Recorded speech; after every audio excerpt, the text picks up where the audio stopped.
distinguished participants, ladies and gentlemen. Well, I am Mesut Özdil. It has been a long time that we have not seen each other, and I'd like to thank you all for your participation and for your interest to this meeting.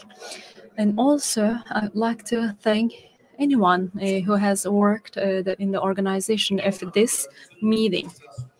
Well, the actually theme of this meeting is market analysis, commercial tensions, and geopolitical problems. So we have, of course, advanced a lot. However, there are some actually, some have actually this oppression, and we need to take some more dynamic decisions. So we can maybe just further estimate the future.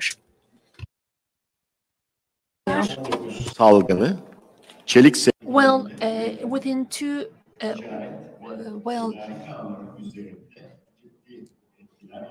of course, the latest developments have created a really huge impact on production, on logistics. Some call it the fifth wave, actually, and it has been named this Omicron.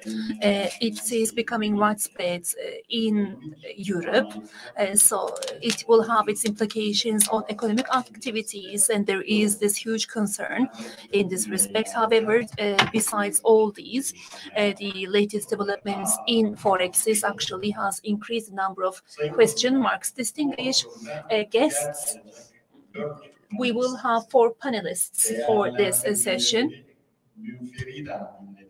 And we will first of all hear them individually, and then depending on the time left, we will try to answer your questions, and we will try to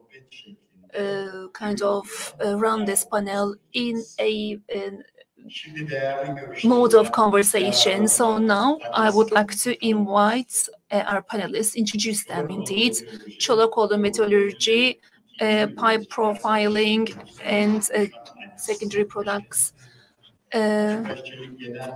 producers, sales director Kürşad Aynas, general manager Cem Üstün, Tatçelik, Murat Demirci, sales director Tatçelik and Gökmetal,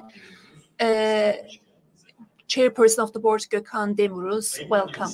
Well, dear panelists, first of all, let's do the intro with the topics. This topic, actually, before the launch, many questions were asked concerning this topic, and I would like to hear from you in that respect. With the capacities which are going to be commissioned this year, we will increase the capacity, especially by the midst of 2022. When it comes to flat products, there is this insufficiency of capacity, which has been discussed, but it is stated that thanks to these investments, we will be overcoming the insufficiencies. So both in terms of alternative products and exports, there are going to be new opportunities emerging. So people say, what do you think? Mr. Kürşad, as Çolakoğlu Metalurji, your current manufacturing processes, your exports markets, your production, and with your new investment plan, can you brief us concerning these topics? Yes, first of all, I would like to greet everybody. I salute you with love and respect.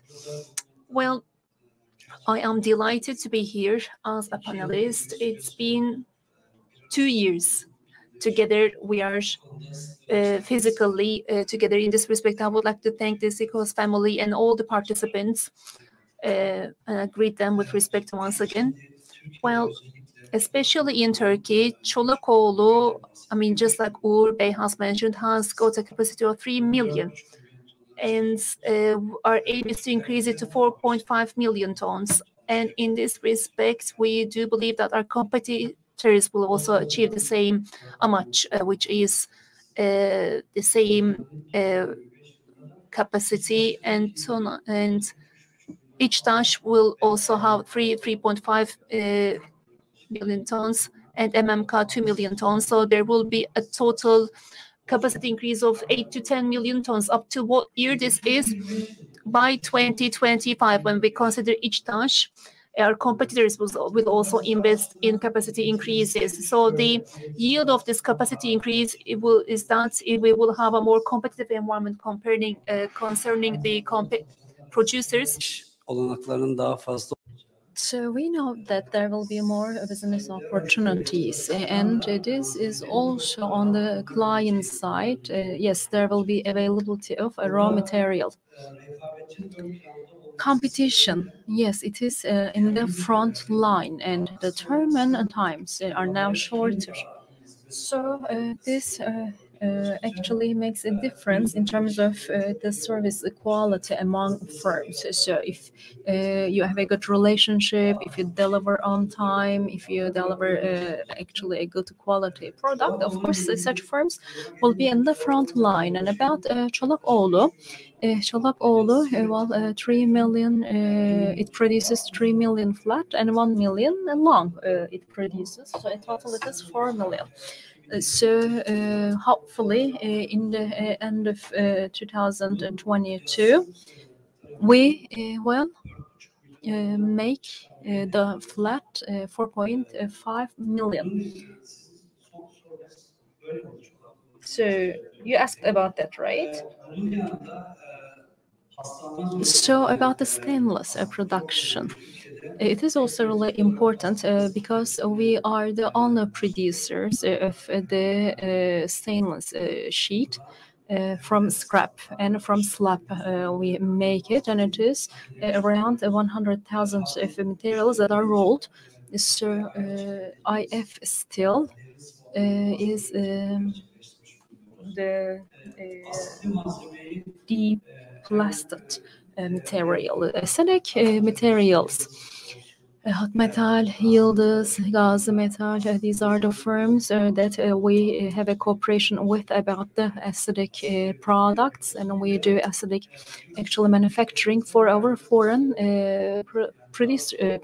clients. Cold galvanized products are being produced and are exported to the clients abroad. Yeah, I understand that you expect to be in a good level actually on the client's side, and also there is a high competition in between the producers. Delivery times will be limited. Cem, what would you say?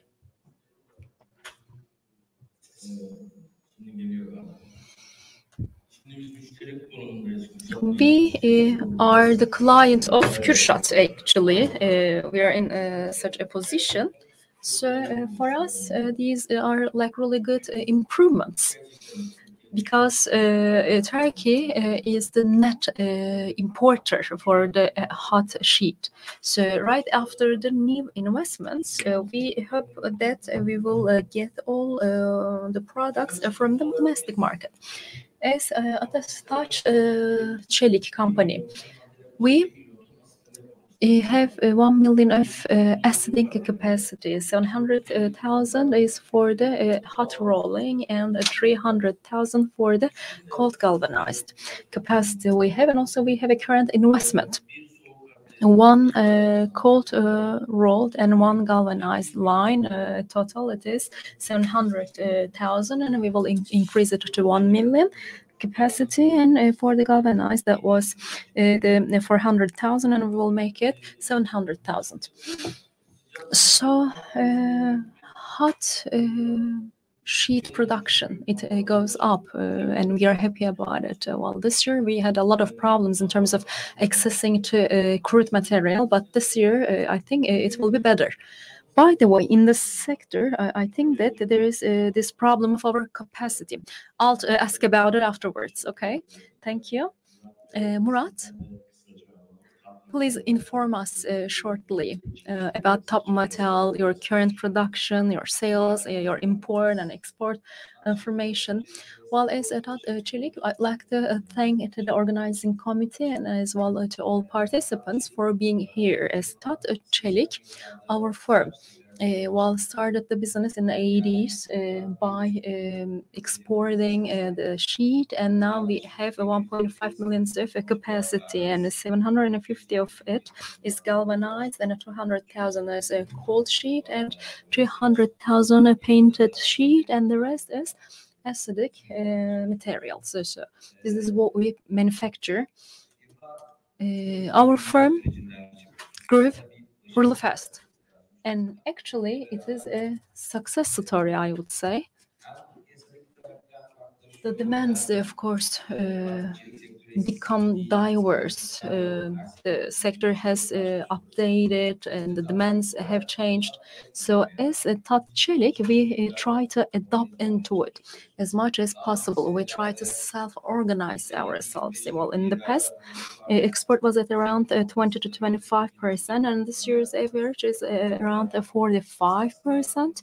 So this is the result of today. Well, it is around.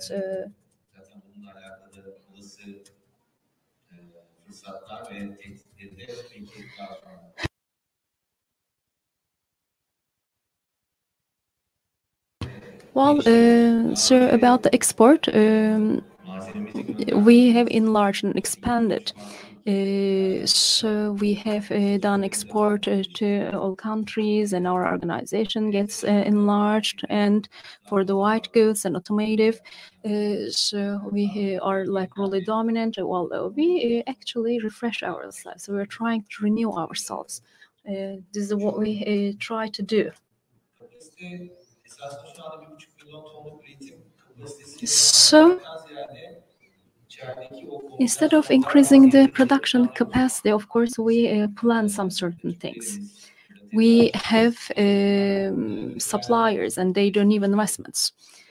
Well, on the market, yes, some maybe parties prefer the thin, and some others prefer the thick products. And now we will make a synthesis out of it, and we're on the phase of investment. So, as the industrialists, of course, we have to be optimistic. Yes, dollar can be 14 Turkish lira, $1, but still we keep being positive. And of course, this situation impacts us, of course. So we will explain our investment decisions very soon. Value-added products. What I understand is you would like to lean to the value-added products. Yes, that's true. This is what we're planning to go forward. So, Mr. Kürşad, our supplier, has explained it very well. Yes, there will be a serious capacity increase, and it would probably block import. And it happens, especially for niche products. So we would like to go for the areas that we are not present yet. Well, Kürşad, I hope you will complete your hot production.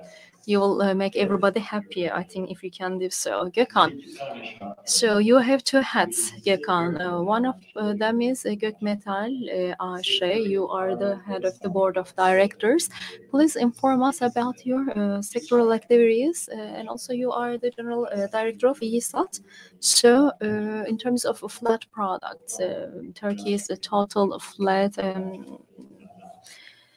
production consumption figures, please share them with us.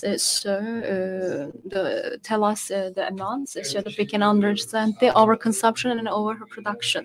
Well, thank you very much. I'd like to salute you and wish you a good day. Burak Ergilmaz, I hope he is here. Thank you very much, SteelOrbis team, for your effort. While people enjoy to be together after a long time of remoteness. Well, yes, I have two caps. One of them is Gökmetal company. What do we do? We are the center of flat. We have facilities, and there are four main functions. Well, ready to deliver flat products are just transferred to the last users. And the other function is that we actually give financial support to the sectoral players. And furthermore, we support our subcontractors logistically. And the fourth thing is that to the last user, we actually deliver the products the last finished product costs at around $1,000 or $1,200. So when we think of the conditions, even 1 centimeter per ton, it is $10 to $15. So it is quite obvious, and it is beyond. I'll talk about it. Well, we do import seriously. So the last user. Yes, we just make sure that they receive their products. So the second issue, my second hub, we have an association. So I actively worked in the foundation of our association. By the way, the title of the association had also the name of import. However, we have removed it. Our members, they have declared that they do not want to import anymore, so that's why they just asked us to eliminate and remove the word import, because they have very clearly declared that they would like to do export. So now I'll go into the figures now. This year, 15 million flat will be produced. If you are to compare it with 2016, you can see and understand better the current situation. It was 11 million tons, and this year it is 15 million. While consumption is the same, by the way, in the years of 2016 and 2022. And export was 3 million, and this year it's going to be around 6 million. By the way, I just estimated the last 2 months of the year, and import unfortunately goes up from 8 million. It has increased to 9 million. It is the flat, by the way. Supplied products, 210 hot products and 4 million coated products were supplied into the market. So if you are to ask the export percentage, for the black, it is 25%, and for the cold products, it is 28%. For the coated products, it is around 54%. So this is the export ratios and the percentages of the country. Well, I'll actually talk about the capacity increase. What I estimate is that. Well, yes, we expect an increase for the hot products.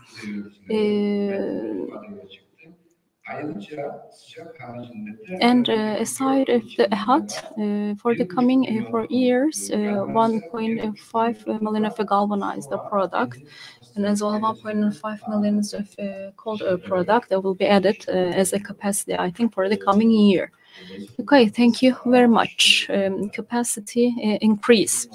If I am not wrong, you said that the consumption is almost the same, right? Yes, for the flat products, it is almost the same this year and as well in 2016. So would it bring an oppression on the export? Well, I've shared the figures with you already.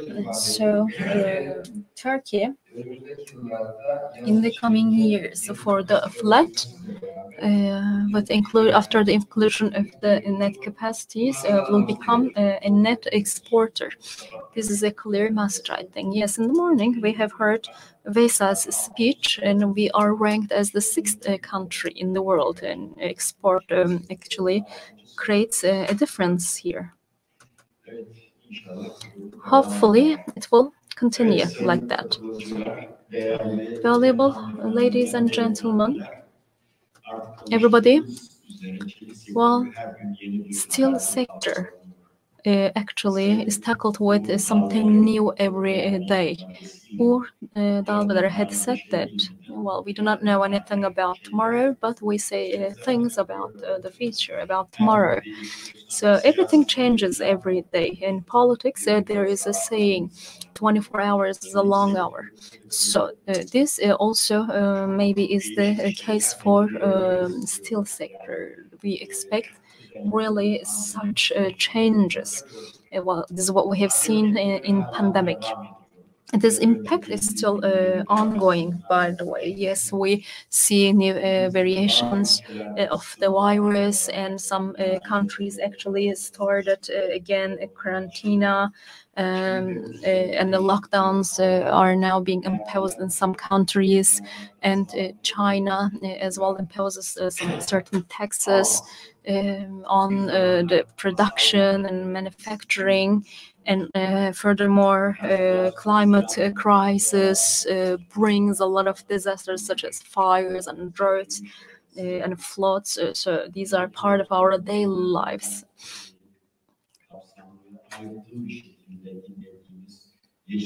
And Green Deal, of course, is another important thing that we keep talking.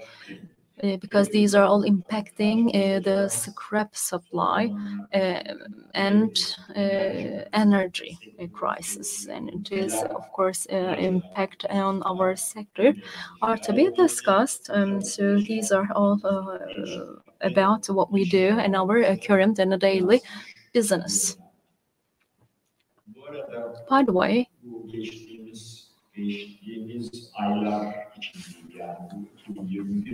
in the previous months, 2021, I've just looked at the values.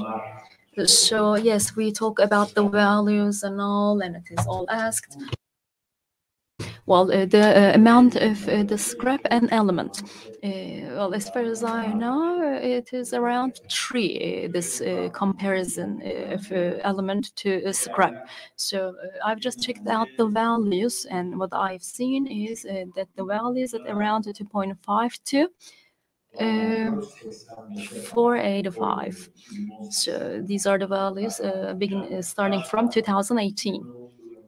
So in the beginning of 2010, it was 2.5, 2.8, 3, 3.5 that were considered as normal. And then starting from 2015, it went up beyond 4. And for 2021, the average is 2.83. I believe it is a good ratio. This is a good number, isn't it, for the scrap makers? Another thing, spread. As you may know, the price difference, when we are to look at the hot sheet, it has to be at least 200. And this has been the case already, but no more than 200. So, what's the average of 2021? I'd like to ask to you. Well, 507 it is. You know it very well. I understand that you also did your homework. Well, we get the data, yes, it's 500. Well, this has reached up to interesting levels, 500, 600, even shooting up to 700. There are different kind of prices. This kind of reminds me, we are using our time wisely, by the way. With hot plates in the United States, the prices were referred to as 1,500. Here, it's around about $1,000. Nobody would have anticipated, because that supply has not, is not around nowadays. When I was working, I don't know the years, but we used to import hot plates, second grade quality, $56 per ton, and $180. Then we made an agreement with, and when the price shot up to 240, my boss said that the price was really good, that probably it wouldn't go down. And then it went up to $300. Very seldomly it displayed the peak and went up to $400 until China came into the scene. Once it did so, we saw prices of $400 to $500, and we got used to it eventually. So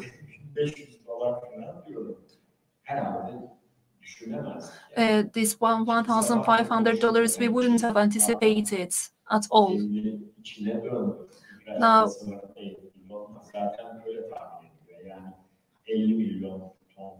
it's like 50 million tons of exports it has now. It would drop down to 2025. So people say, but I don't know what tomorrow will bring. Anything could change. So I cannot rely on any kind of statement. Okay, so why am I going through all these? Profitability, if I am not mistaken, previously we used to, like, it's not the price, the profitability is doubled, has doubled at least. Now scrap is 490, but probably it was below that. And if you take the price 1,000 into account, not now, of course, it's around about 860 approximately hot plate. How much? It's $860. Is this the market price? I mean, what I'm trying to say in brief, you know, I had mentioned certain prices that we used to, I mean, those import prices, agreements in 2021, the finished products enjoyed profits, double profits. That is what I'm trying to say. Of course, in order to manufacture such a profitable product, the ones who do not invest would actually be punched, according to me. I mean, sorry for my expression. Now let's listen to your ideas in this respect. I mean, this capacity increases, we said we would have capacity increases. And as a result of these potential investments, both internally and externally, what kind of market impacts would we see with the commissioning of the new investments? What kind of a picture awaits our country in terms of its numbers? Gökhan Bey, if you like, let's start with you. This capacity increase, would it have negative implications as well? Because everybody was eager to enjoy it, but well, not only capacity increase, but in the upcoming years, there are also threats and opportunities. This capacity increase, whether it is a threat or else an opportunity, maybe we should be evaluating on that. Yes. I think the most important agenda item are as follows. Protectivism, I think, is the most important agenda item, especially the new investments will come in within 2 to 3 years' time. This protectivism, especially in the United States and in the EU, on the internet, actually, we had our events last year, and I had also uttered that there is no financial infrastructure to that, like you send off cheap products and there is this quota. No, there is no such thing, because we don't have our own ore, we don't have our own coal, our own scrap. So it's like taking out a rabbit out of a hat in exports. That is what we are trying to do. So we don't have these long-term, it's impossible for us to pursue a price policy that would deteriorate the markets back in the European Union. Okay, I would like to ask something here, this protectivism. Is this a fair thing looking, I mean, when you look at it from as an outsider, you know, you do calculations on paper, because, I mean, does it fit? I mean, no, there is no proper calculation, as I said. I mean, materials going to the United States, approximately, I mean, there's this 25% customs tax. No, more than 80 or as 80% of it is levied zero tax. So it is just like having these mutual talks in the international arena. The current quota practice of the European Union, we in many ways see ourselves as a part of the European Union because many years ago we had enacted the customs union agreement. On that list, I mean, we shouldn't actually have our name there. We should totally be free when it comes to exporting into the Europe. If you remember, when we had concluded that agreement, we were actually praising ourselves, and because we would like to trade with zero tax.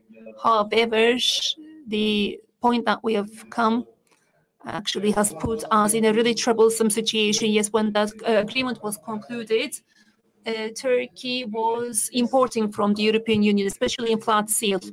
But now, both the current numbers, by the way, I would like to state that 70 to 75% of the Turkish exports, both in hot, cold, and coated products, between 70 to 75% of it is Europe plus United States. I mean, goes to those two countries. So the percentage is around about 70 to 75, but mostly it is sent to European Union. Yes, exactly. I mean, those two countries, I mean, I would gave the sum of the two because they are the ones that levy protectionism. And there is also the green pledge, which is really important. And thirdly, what awaits our sector with the capacity increases and with the given conjuncture context, I have calculated that our basket loss is 73% in the first 11 months due to forex increases.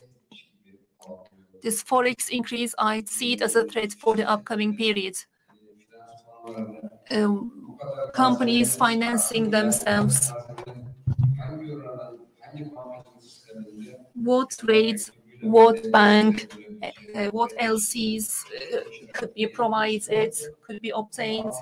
That's the question mark, because we used to the price was $600, and then the forex was low, and we used to draft 3,600 TL plus VAT invoices, but now it is 13.5, and the prices of the materials has gone up, so it amounts up to 19,500. Has there been a decrease in the trends, by the way? No, so there isn't a problem of the forex increase, I guess. It has an advantage, doesn't it? Well, in the long run, actually would be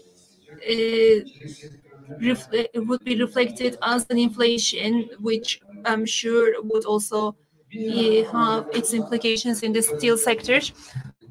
So our guests have also mentioned on the threat side, the main raw material or coal. Turkey would have a problem in accessing those core materials. The profit margins, as you have mentioned,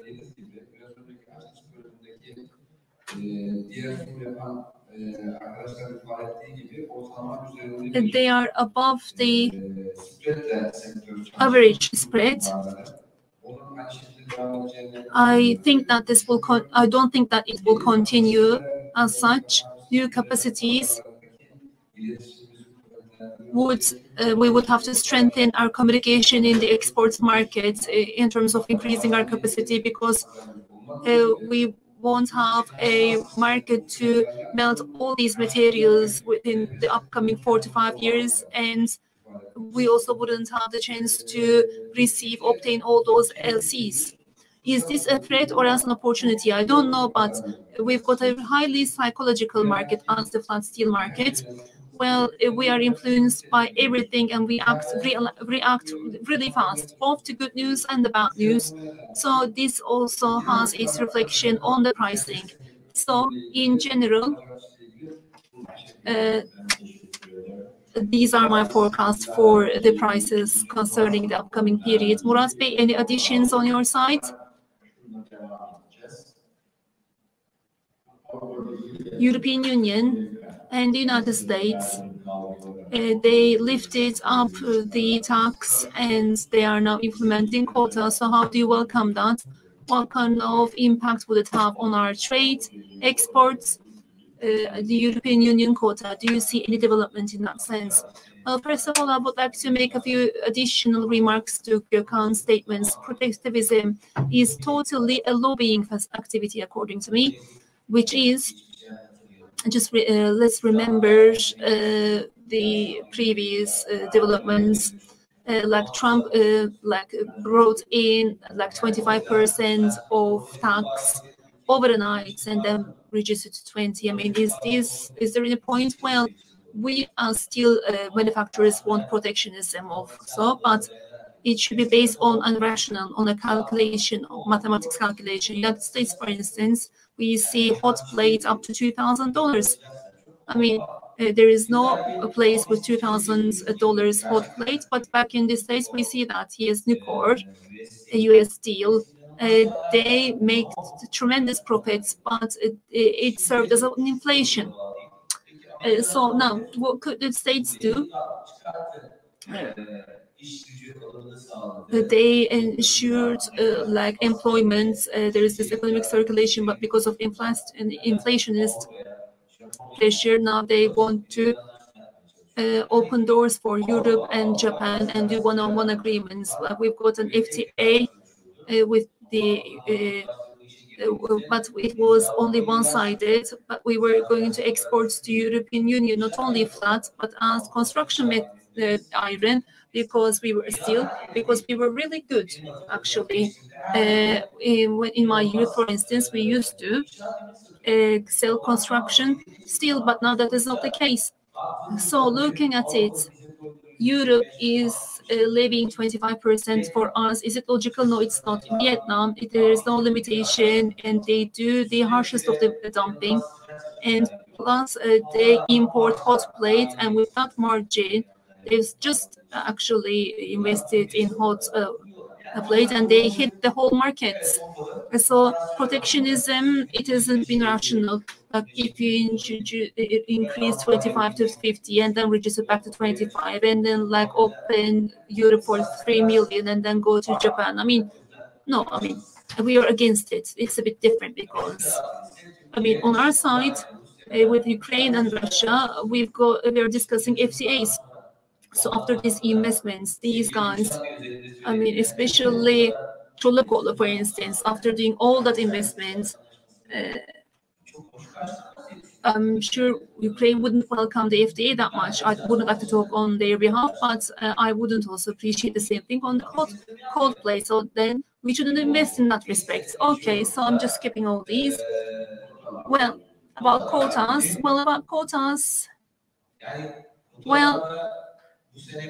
This year we had unexpected things in Europe. Nobody would expected like that quota to fill. There is this huge piling up of materials in Europe. So on the galvanized side in Europe, approximately in January, February, March, there won't be any demand because the materials have actually been piling up there. Eurofair, for instance, we opened up an anti-dumping investigation, but still there is import going on. So it says, yes, but this is a process due to shipping, like loading, but we should have a look at the committers of this, ArcelorMittal, TSAR, Tata. They, to their domestic market, they said that they don't have necessary material, they have less quality, and they give less materials into the market. And because we are concentrating on the commercial segment, European manufacturers bought whatever they could find in Vietnam, India, and Turkey. I mean, it was not that we were actually forcing them to open the door so that we could sell. Actually, they came to us and bought from us. Yes, European Union customers are not satisfied with figures because they have to find material. And now they're going to go to the States. What will happen then? Yes, abruptly the world changed. The chip crisis in automotive aggravated. Automobile sales decreased. Then they have to switch to the commercial segment, but in commercial segment there are more competitive countries like India, Vietnam, and Turkey. So then they decided on anti-dumping. I mean, this is based on a mathematical balance. This is something periodical. Import is going to increase for sure. In Jan, Feb, and March, maybe on the 25th, 27th of Jan, quota may have failed because there was India as well. Turkey is trying to finish off its dispatches. So it's a bit problematic. There is no future to that. I mean, they have only increased it by 3% for the 3 years, huh? Yeah. I mean, they're trying to find a balance there. The United States, like Harley-Davidson, in order to sell Harley-Davidson whiskey, I mean, then they said okay to a 3 million ton extra, and they have determined certain countries, but it is a really small portion. And there are countries and there are products actually. So for Europe, that anti-dumping investigation is an advantage because they want to keep the prices there. That's it. Okay. Well, Mr. Cem, this capacity surplus, anything that I'm sure that you've got things to say. Galvanized steel, plate production with the latest investments recently has gone above consumption, and which brings along a responsibility for exports. There is protectionism, however, and a great competition going on in the international arena. This year, we may exclude this year, but 2021. But from now on, I do believe that there's going to be even more competition. So the domestic demands, what are your forecasts like? And what about the galvanized plate sectors? What would you like to say? Because investments will continue, and we will have to do more exports, but this will bring in, would this bring in new tax risks also? Do you anticipate such a thing? Well,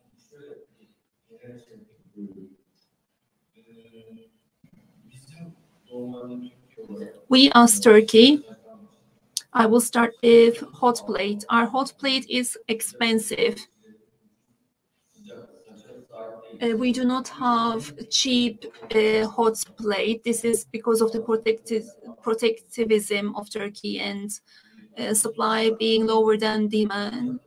But we used to do exports even under these conditions, but to we used to sell to Europe, for instance. We as galvanized people, Europe was our biggest market. It is a protective market whereby protectivism is going on. But what makes me positive, the only thing is that with the supply increasing in hot plate, the Turkish hot plate is going to become more competitive in terms of its price.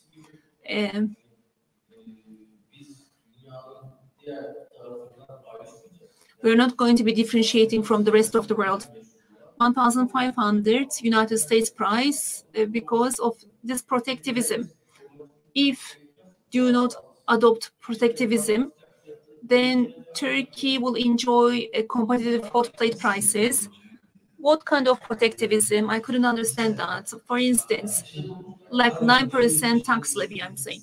Okay, but any country, they can bring materials to this country, but what is the tax? Yes, it is 9%. And if you receive an internal processing certificate, then it is 0%. Yes, but the hot plate price in Turkey, if you exclude EU and United States, it is higher than other sectors that we cooperate. We are competing with Vietnam and trying to sell to the same markets. Their hot plate price is lower than ours. That is what I'm trying to say. And the very reason is the cost. Yes, there is cost. Yes, but also I mean, the supply and demand gap is really too high, but this is only valid for 2021. I mean, Çolakoğlu, for many years you have made a loss. Yes, but we say cost, but there is this gap between the two. I mean, you mentioned about $500. That's why. So we didn't have cheap hot plate. We were not accessing it only with internal processing, and based on exports requirements, we were actually enjoying those lower prices. So the Turkish society, the Turkish industry is a really flexible one when it comes to finding new markets, and also export flexibility is really high with construction steel. We experience that, as you know. Çok rekabetçi bir şey. So we sold construction steel to the world. We had no advantage. Electricity was expensive. We had no scrap. So I believe that we will be as successful. So when we have the hot product, we can compete with India and with many others. So the only thing is that we expect new export opportunities. This is what we need. Yes, hot sheet will be lower and we will be more competitive. So we will be in the position of selling to the export markets that we had not sold before in the past. And also we need to increase and improve the domestic consumption. China is no longer in the playground. I not only mean the sheet sector, but also the other sectors. So the industry that we sell to the material also develop their own markets. They improve and increase their capacity. So I believe that local manufacturing also would go up. So we need to make more exports, so it will reflect to the prices. Well, you're saying that we will see it as positive reflections on the domestic market. Is that right? Yes. We already have demands coming. Kürşad. Okay, let's continue with zero tax regime. So the galvanized people and a hot sheet. They say that a hot sheet is expensive.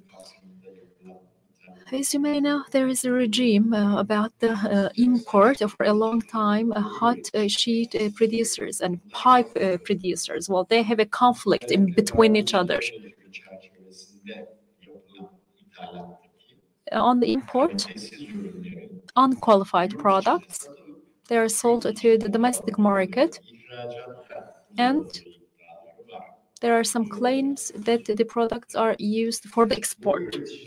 And the pipe producers, they say that their demands are not actually supplied by the local sheet producers as required. What does it mean as required? Probably they mean price, they mean on-time delivery.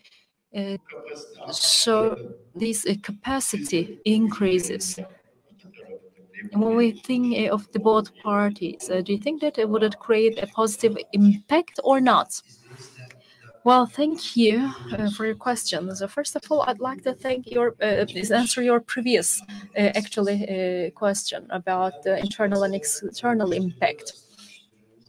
From the client's perspective, I think that it will have a positive impact. As Cem has said, availability will be easier, so the terms would narrow down. So now maybe for 45 days or for 30 days, everything will be easier. But on the exports side, quotas probably it will be harsher. However, I'd like to share with you an anecdote. Italian scientists,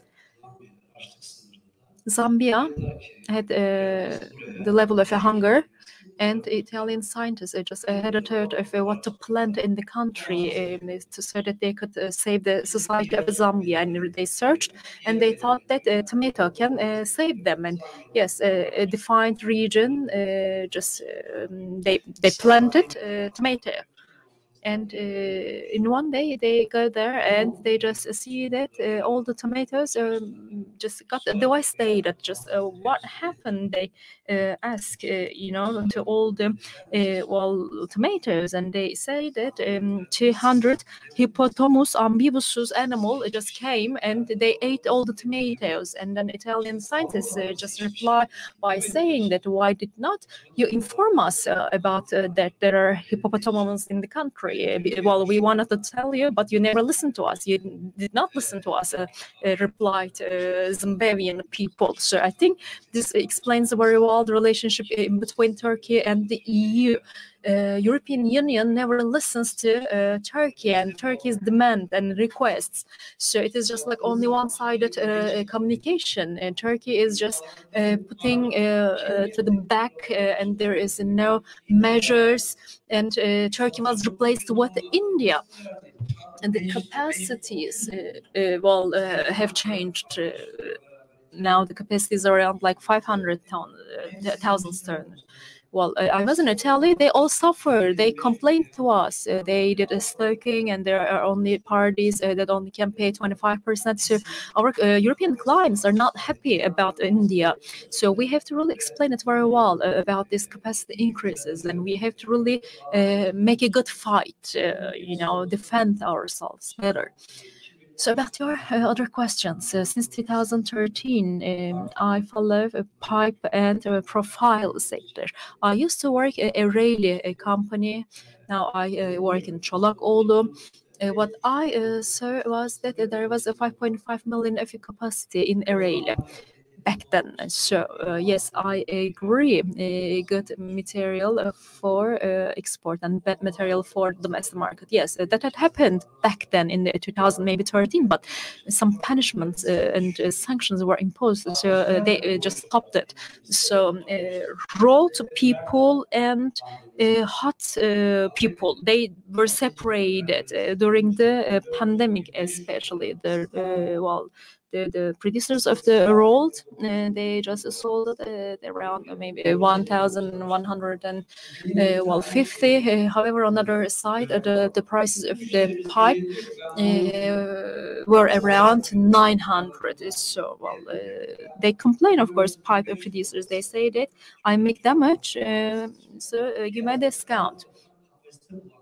And the other party says that I cannot find a capacity. So yes, we can help to the pipe producers, but up until a certain point, of course. So what I try to say is that pipe sector, they had an inner competition. So many of the firms actually vanished. They went into bankruptcy. They have to make a self-critic. Of course, this capacity increase, it can be good for them. Very honest, there are two types of pipe producers. So I don't think for the ABV there is a capacity problem, but for the Superall, they work project-based, so they work for the export. So I believe that we already support that. It's a difficult job, by the way, here, because it is almost the same material. They are using exactly the same input, but the prices are totally different. It is really difficult, very interesting.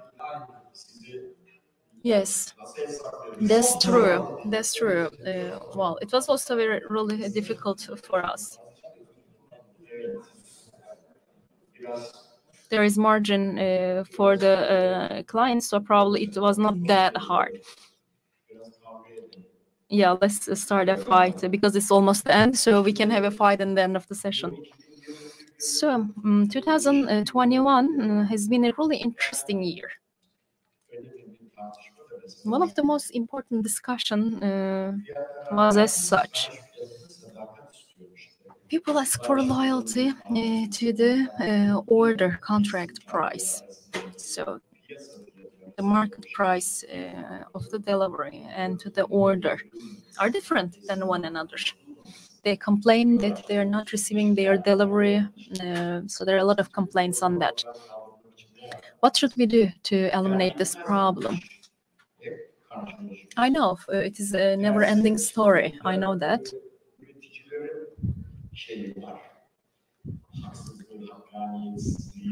Yes, producers also unfortunately do not act just. But if the prices go down, clients would just run away and they wouldn't purchase the goods. Well, maybe I can respond to that. 9 million tons I imported from abroad. 9 million. Some of it is just neat, really, in Turkey, independent of pricing. And especially for the pipe and rolling sectors. Yes, they need to get the hot sheet lower prices than Turkey, so that they can just compete with Vietnam, for example. But some others say that on the import side, well, I also believe that Turkey does a thermic fault. Because that we do thermic fault in pricing, well, we receive a lot of materials from other countries, which means that in Turkey there are more product than needed in Turkey. In Turkey, sellers and buyers. In the commercial contracts, I'm not talking about the contract prices, but I'm talking about the late delivery. Each producer in Turkey, well, they first give a priority to export. They first would like to upload for the exportation purposes. I just gave this example a few times. The customer, for example, located in Kayseri city, is the last customer that I can deliver to. Well, I'd like to just send the products first to my foreign clients and last to the people in Kayseri city in Turkey.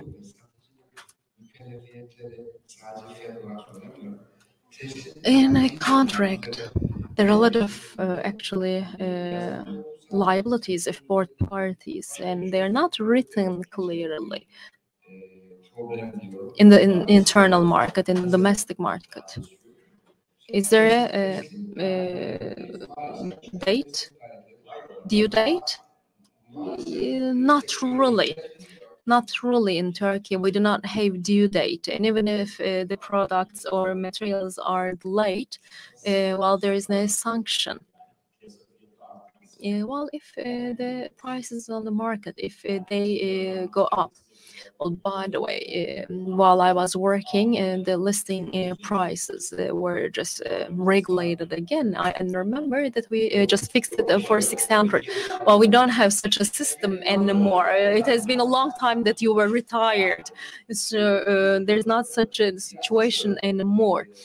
Okay, so in the sector, at 10, for example, the product can cost 1,000, and 5 minutes after, it might be $995. And when it is 12, yes, the price might change. There's no price guarantee in the sector. So yes, that's true. That's true. Well, I don't find it normal in the short times. If there are such price differences, I don't find it normal. Buyer. Yes, you might think that you buy a product from me and the delivery time is in 2 months, and I don't deliver it to you in 2 months, and then another 2 months just go by, and then you tell me it has been 4 months, then I'll just cancel it, and you do not have the right of canceling it. So this is the problem. Term and times, yes, they are delayed, and the buyer does not have the right of cancellation. But what I'm asking is transparency on the contract. So all players, including me, we first give a priority to domestic market, internal market. So We had a conflict. Teslim tarihinde teslim edilmeyen bir ürünle ilgili alıcının bir hakkı varsa, So if the buyer has even a right, yes, it has to be written on the contract. Kürşad, what do you say? Well, I understand that they don't work with us. This is what I understand. Because, well, I have to say it very clearly. Çolakoğlu Metalurji started with $390 and increased to $1,150. When it jumped suddenly from 800 to 100, we never delayed. Maybe maximum 1 month, but 4 months of delay or 5 months of delay never happened. And also from time to time, this might happen. There are firms that we cannot really reject. Yes, there are like volatility on the price, and they will maybe buy 5 tons, but they'd like to increase it to 7 tons, for example, or 10 tons. They just make a special request. So what I try to say that sustainable regular clients, even if the prices go up and down, if they buy their material, they will never be damaged. They will never be in a monetary actually damage. So about Gökhan's comment, some providers this year, well, they preferred not to deliver their raw materials to the buyer. 10% of the order, for example, is cancelled.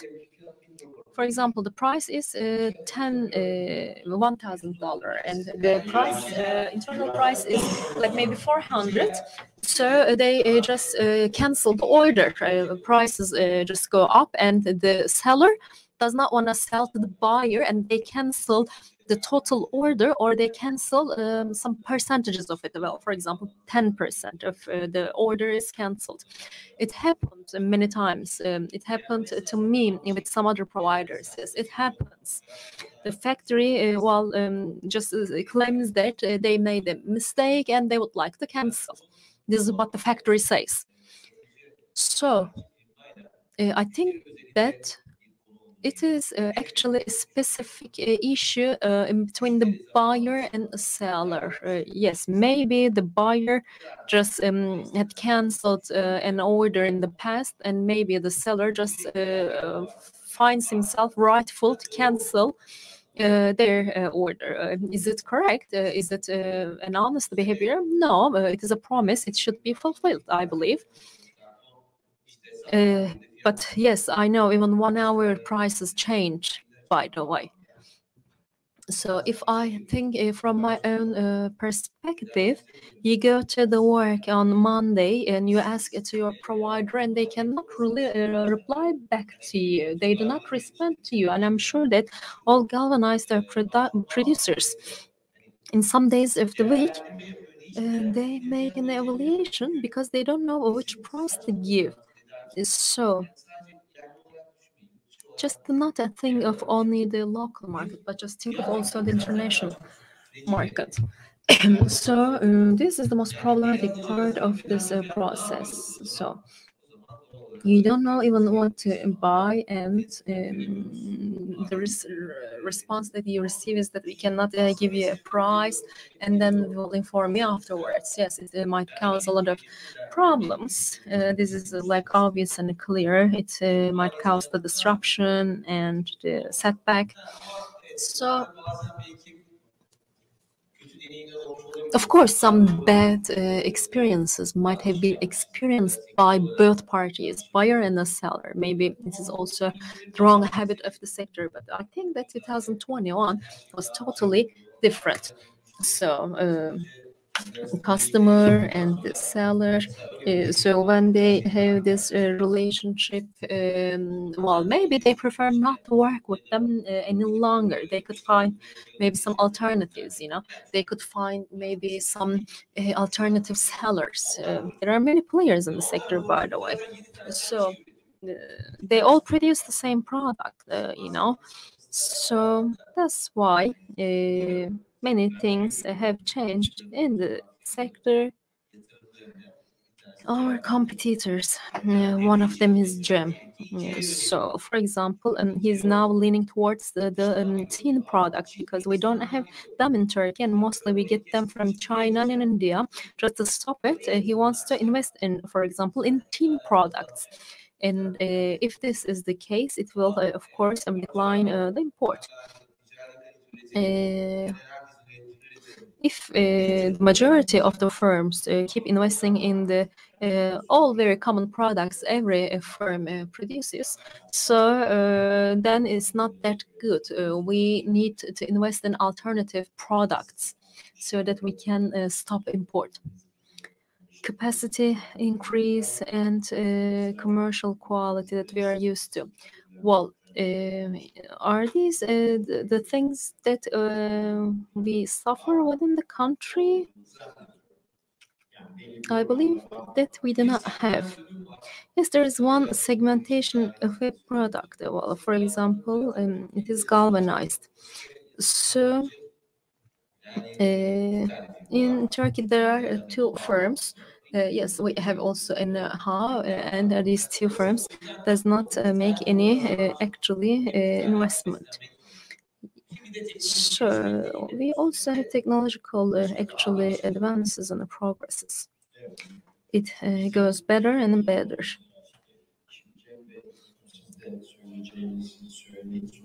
Cem, please, you also share your maybe remarks, and then I'll continue with the last part. Well, yes, producing the same product more and more, it brings no benefit. It's not good. So we are an export company, by the way. We founded just to make an export, and we are the biggest galvanized exporter of the country. That's the reason why we were founded. So we always look for what to produce for the actually export markets. Okay, great. That's good. I have a comment about what Gökhan has said.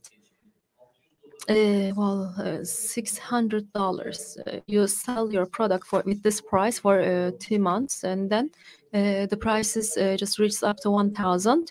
And then people just say that we're canceling your order, and the new price is 1,000.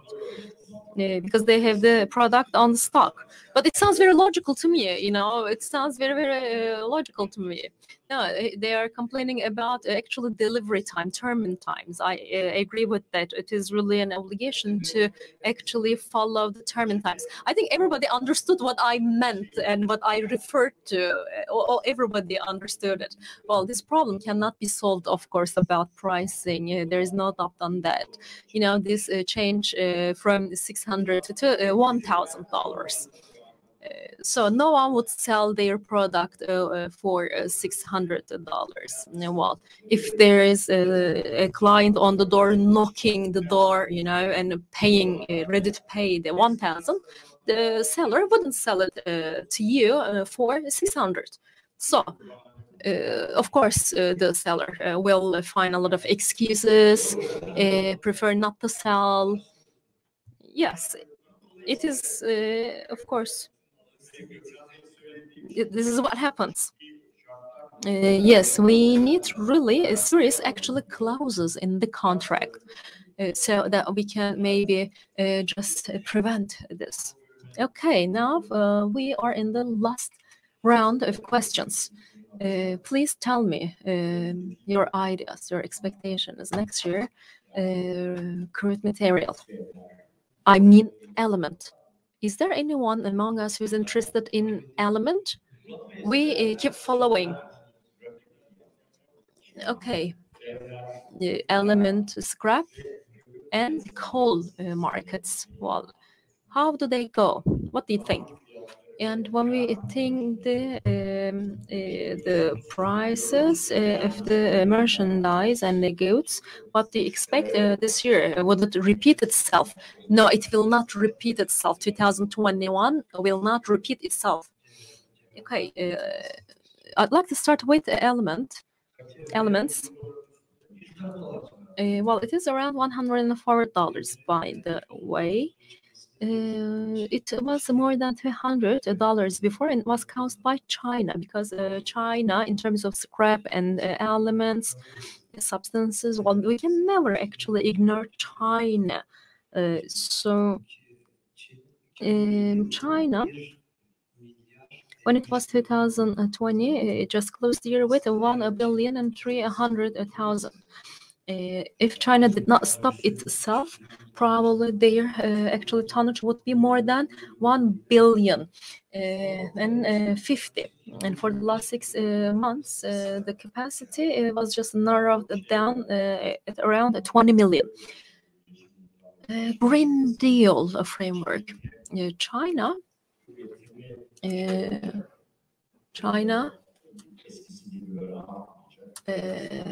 now can no longer actually increase their production capacity, and also their probably scrap usage ratio would go. Then what would happen to the element prices? What would happen to the prices of the substances?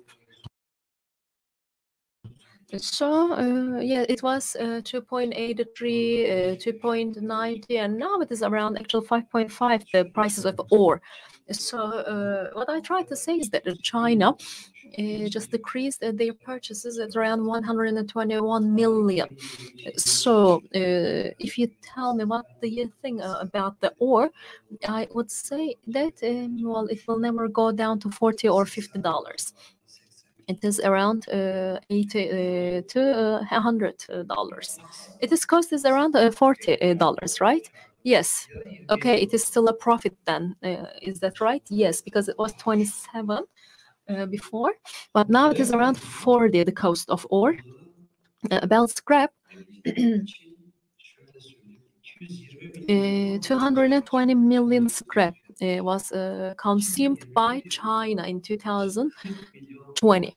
And in 2021, 40 million tons was added on the top of it. This is the increase. But of course, it is supplied by the internal market of China. In Turkey, the scrap prices just went up.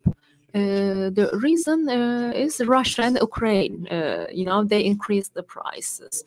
And Europe, aside, well, they just create some problems to the countries that are not member of the OECD, which means that there can be some problems about availability of scrap. So I don't think that scrap will go back to be 200 or 250. Yes, people prefer to use qualified scrap. Yes, I've heard this also from the market. So China get the supply from the domestic market. Right now, yes, they already are self-sufficient. China is self-sufficient about scrap. But if China demands more, if they just claim of using more scrap, of course, it might change the situation. This seems like a tendency, by the way. About the producers of the merchandise. Well, I agree with ore merchandise prices. 400 or the price is close to the 400. Well, this is not what I expected. Well, probably it will be around 750 to 800. And of course, there can be 900 sometimes or 600 sometimes, but average would be 750. Our profits, our costs are increasing now. Energy costs are increasing, and natural gas is also increasing, And so I do believe that our profits will decrease. It won't be as profitable as 2021. It was a historic profit, which our CEO also emphasized. It wouldn't be below $100, I guess, your profitability. Hopefully, $100 is a price that we would see in our dreams. Actually, is $50, $55 was the ideal. Okay, thank you, Cem Bey. I don't like to do any price estimations. If we had done it last year, if I were to say it's 120, 1,100, you would have killed yourself laughing, you know. It was around about $500 because the hot plate price, but now it's still relative. Well, profit margins melting down. There is this inflation in the world as well. So during the 2008 crisis, hot plate had gone down to 230, 40, but after the pandemic, it didn't go down that below. It was around about 300, 500 then. 400, 500, whereas 500 would be the lowest, I guess. And just like we haven't been able to see 230 again, or else 350, probably we won't be able to see. And these margins will melt down, of course. Can I ask a question? What is the margin of the galvanized? It's nothing compared to yours.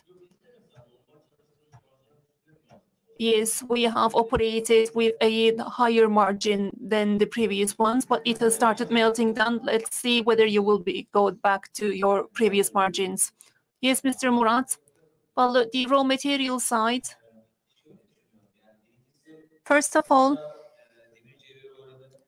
the iron ore rate is increasing because there was this huge capacity increase.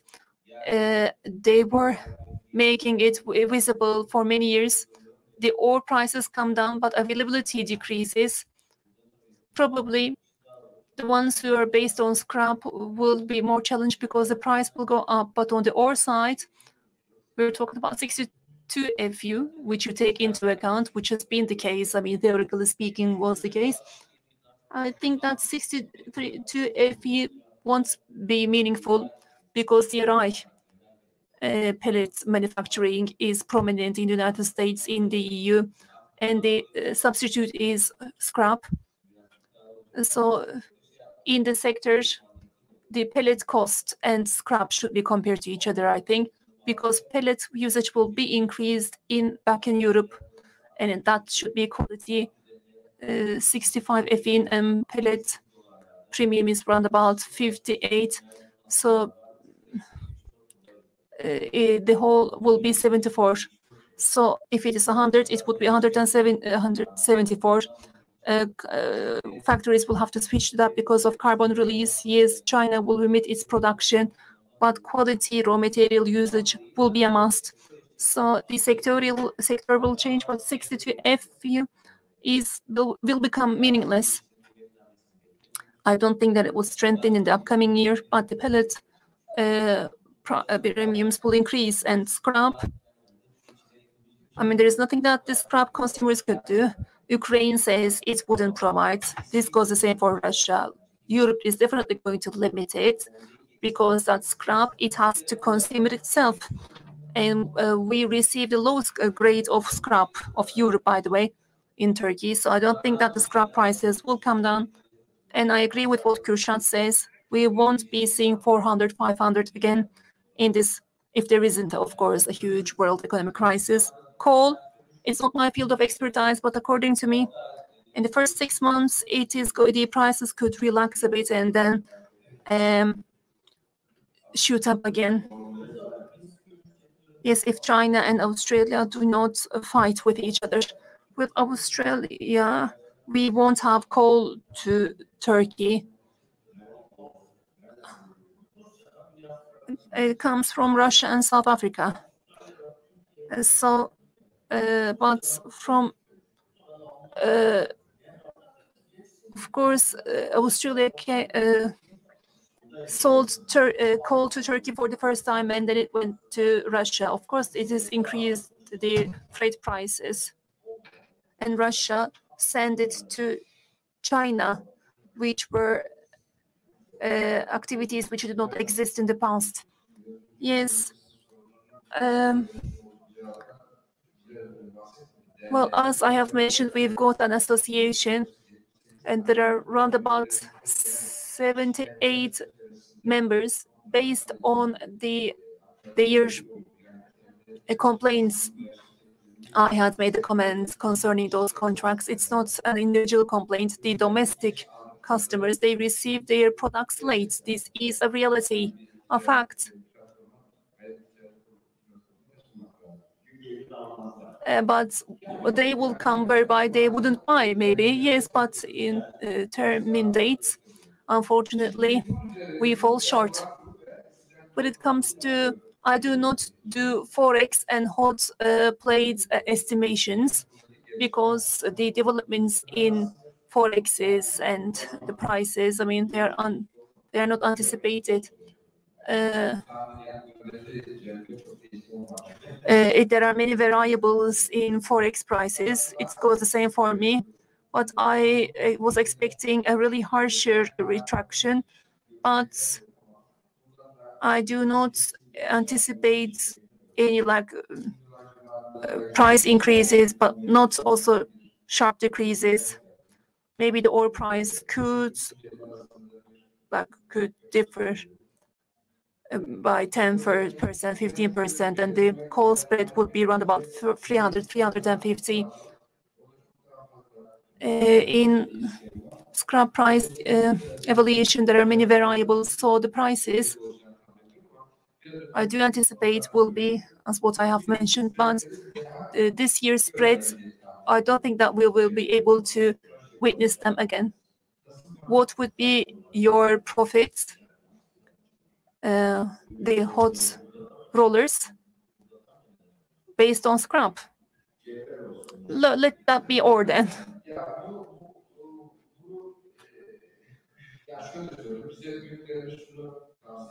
Well, what our seniors had advised us was that time comes, I mean, the month feeds in the day, or as the whole day feeds in the month. So specific profit and loss margin do not remain eternal. Well, Çolakoğlu has contributed a lot to Turkey. When they made an entrance in the market, going back to your period, for instance, apart from Erdemir, we had rouleaus of 5, 6, 7 million. Once we started receiving service from Çolakoğlu, Turkey got introduced to 25 tons of hot roll. But of course, Kürşad said that in the first years, the wind blew from the reverse direction. The 5, 6 tons, to what are you referring? No, another country actually, Ukraine actually. They were selling 5 to 7 tons of products with zigzags at the edges. But $56 was the price at the time. Yes, those were the conditions of that day. Okay, thank you so very much. Is Venus, are you around? No.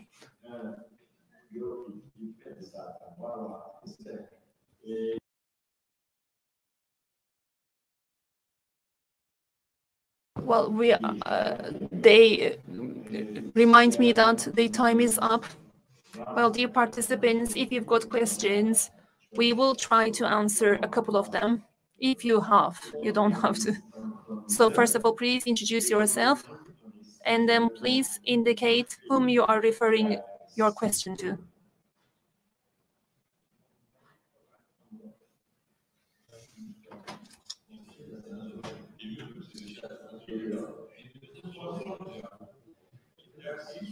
Well,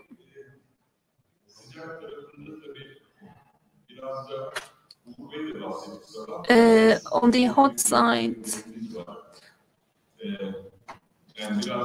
Uğur Bey also mentioned that we've got a target to distance from quality grades, but I support Çolakoğlu, and I think that we have to emphasize this future of ours in exports as the steel and iron sector.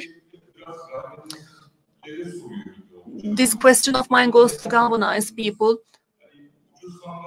Yes, finding cheap raw material is one of our targets. Let's fight with Vietnam. Okay, this could be taken as a project, but on the other hand, are there qualities that we develop, or else do we have any plans accordingly? Can you brief us in that respect? Well,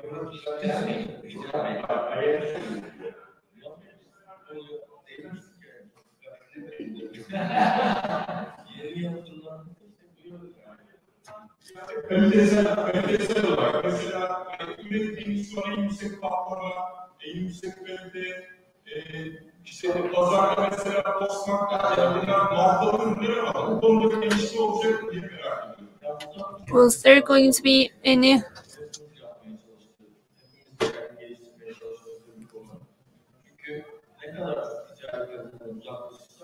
The more we actually distance ourselves from the commercial quality, the more we're able to sell the product. Up till date, we didn't have such a need. As I said, Europe was there. We were able to sell our products. We set up project teams together with our suppliers. We worked on new qualities. For instance, we're trying to do zinc coating and do different types of dyes. So Çolakoğlu, for instance, now they want to provide more quality added, value-added products. We try to do the same. We try to widespread our supplier network. So because we won't be enjoying those all days, in order to more relax in terms of sales and increase our profit margin, we try to focus on these kind of projects as much as we can.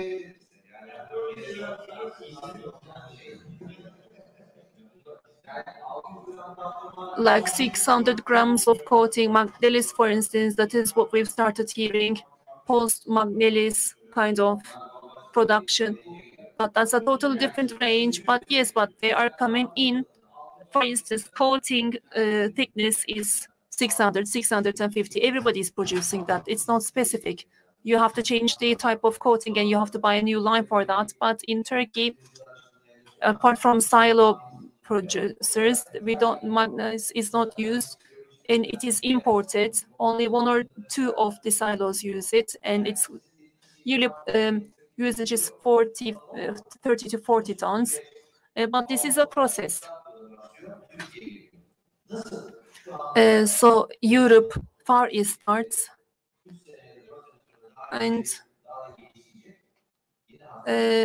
for instance, automobile steel, they are going to change, and we will need the new lines in Turkey. This goes the same for other coating types and for galvanized. But in Turkey, there is no such demand. The only way to go is to mean it for higher grades, H460 up to 500, for instance, because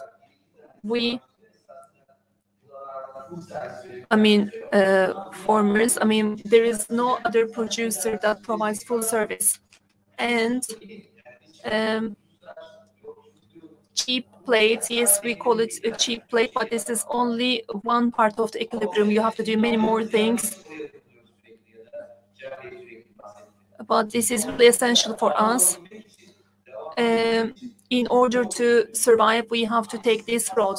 Just like you try to manufacture hot plates for stainless, whereas IRFA, yes, IF is important. That is what we understand. Okay.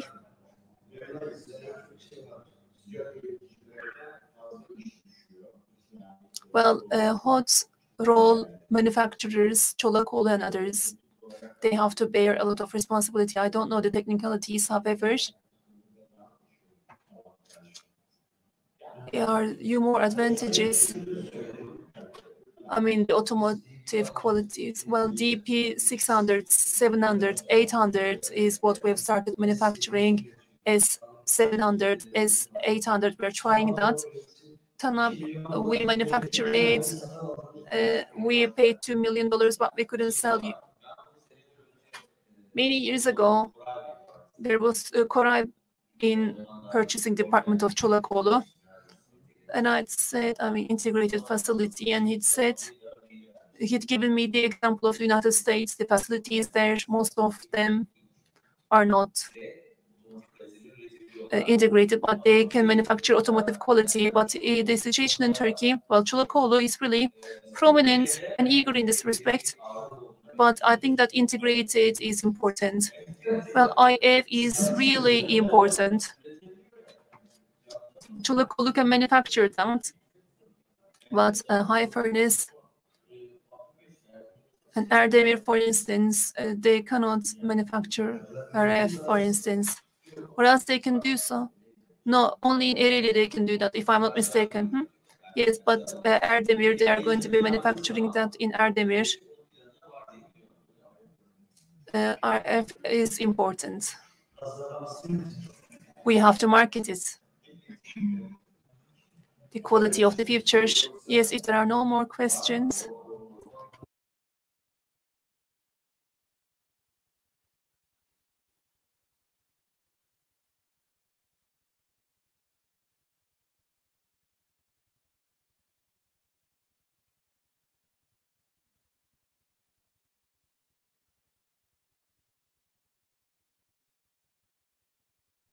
Talking about automotive, high furnace is preferred in the automotive sector, but there is also the Green Deal. There is a swift shift from scrap. As a company that does high furnace manufacturing, what do you do? IF again.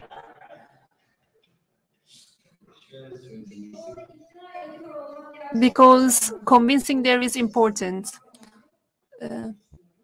Overcoming that perception is important. Well, I am on the piping and roll forming, but in the last 3 years,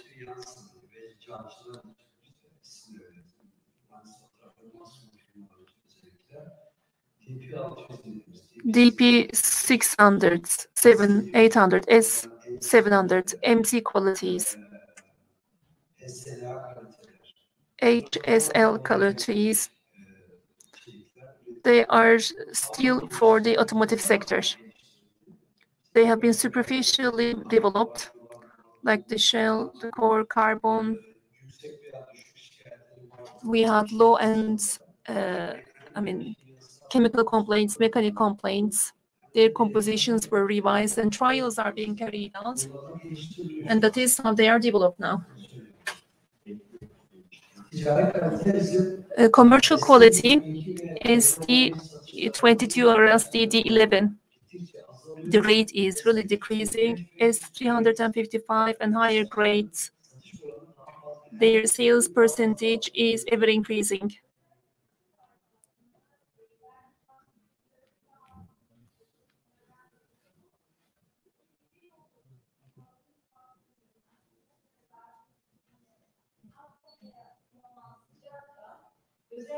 Especially having this high furnace condition is a precondition actually, which is set concerning the roll forming products. Do you have any discussions with the automotive sector? Yes, not only directly with automotive companies like Ford, Tofaş, but with the side industry we do have.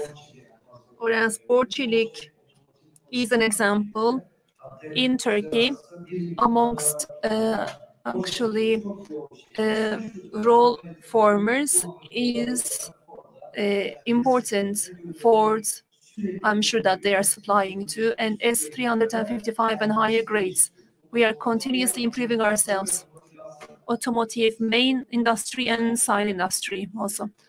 Yes, I agree with Kürşad, because eventually working with the automotive industry is not something that doing manufacturing on its own. You have to work together. At the end of the day, I'm sure that they would come to a certain point and they would manufacture it. Integrated facilities would serve as a convenience in that respect, that's for sure.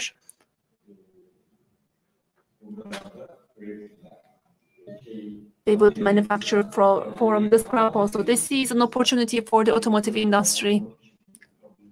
It depends on the acceptance of the automotive company, of course. Yes. I've got 1 minute.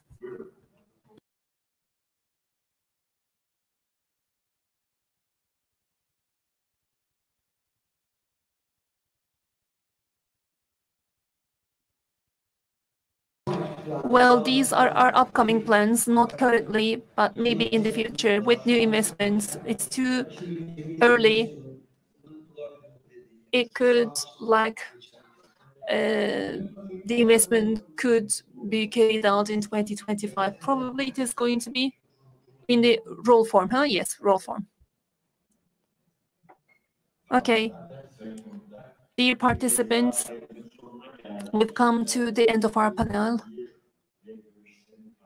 I would like to thank our distinguished panelists for sharing their knowledge, ideas, and you, dear participants, for listening to us with patience. Hope to see you in our next panel. Thank you.